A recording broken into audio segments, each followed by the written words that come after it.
This is breaking news in the mainstream. What's the best way to cover this thing? Sure, Alex, thanks for having me on. This is the biggest story I've ever covered in my life.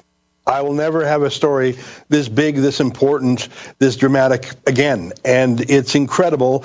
And it started a year and a half ago when I saw a little snippet reported on a Russian state broadcaster called Sputnik that Canada had sent a delegation to participate in China's Navy 70th anniversary celebration. I thought, why is Canada celebrating the 70th anniversary of the People's Liberation Army Navy?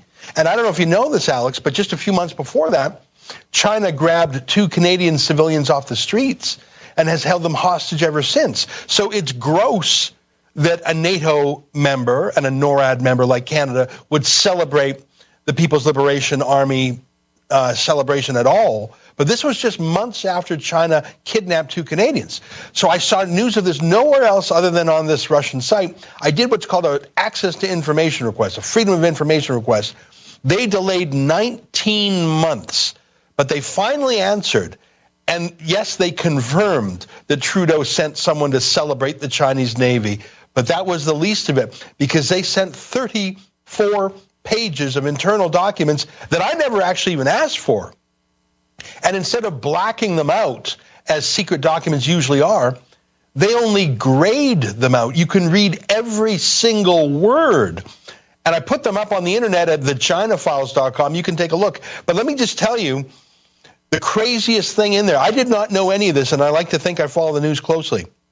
In 2019, there were not 1, not 2, not 5, not 10. There were 18 exchanges between the Canadian Armed Forces and the People's Liberation Army. 18, where we were sending our Canadian troops to China, where China was sending their troops here.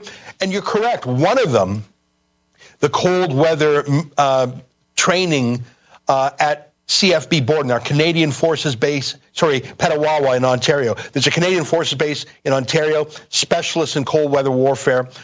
Our Canadian military canceled that. As soon as Trudeau heard that the military canceled that, he raged at them. He sent a memo to them saying, never cancel a partnership with China again without my permission. And on this cancellation, we have to work with you on crafting the language so the Chinese don't lose face. So yes, we believe that cold weather warfare training was eventually canceled by the military. They got hell for it from Trudeau. But the real news here is that there were 17 other military exchanges, including Chinese 1-star and 2-star generals coming to Canada to study in our war colleges. If you go to these documents, the most interesting pages are the last 2 pages. I see you're scrolling them on your screen right now. Go to the last 2 pages. You'll see a list of all 18 exchanges. I got to throw one more thing at you, Alex.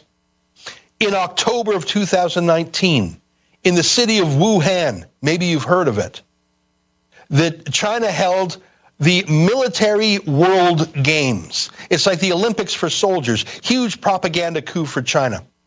Canada sent nearly 200 Canadian Armed Forces personnel for 9 days to Wuhan. Now, you got your questions about the virus. Let's put those aside. You got the propaganda bonanza for China. Let's put that aside. Why on earth would you send 200 physically fit young men and women, most of them single, for 9 days to China, where they will be wined and dined and wooed Swalwell style? At the very least, China will know a lot more about those 200 soldiers forever. And at most, maybe 1 or 2 of them will be turned, extorted, entrapped in a honey trap. Who sends Sure, you would never send regular soldiers. You would only send spies to infiltrate them. That's why they always have the joke, James Bond having sex with the other operatives, because both sides are spying. You don't send regular troops into a situation like that. Well, and that's the thing. On the Canadian side, when we were getting these people coming to Canada to study our systems, they're not sending regular GIs.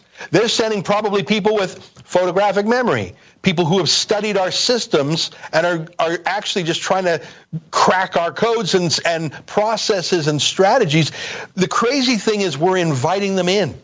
We're sponsoring them. We're letting them wander around on our military bases without a minder. And this is all from Canada, which is we're your best friend and ally. What the hell are we doing? So here's the thing. When we canceled the cold weather warfare exercise with China, and this is right there in the documents, this is why these documents are so incredible. 34 pages, unredacted, secret, they're marked secret. Some of them are marked Canadian eyes only. So when our soldiers said, no, we got to cancel this military winter warfare training, the Prime Minister said, why? And so the military said, well, knowledge transfer, and we've had complaints from allies. And you can see this email exchange. You can see this is so huge. Stay right there. And I also want to ask, you did a FOIA for one thing, got something else. I think it's pretty safe to say this is a rebellion against treason, against Trudeau, that they leaked you classified stuff. That's why it's in gray, because if that ever got classified, they recommend it be blacked out. You were given a secret document. The only area is blacked out. You decided to do so to protect the innocent. This is huge, folks. We'll be right back.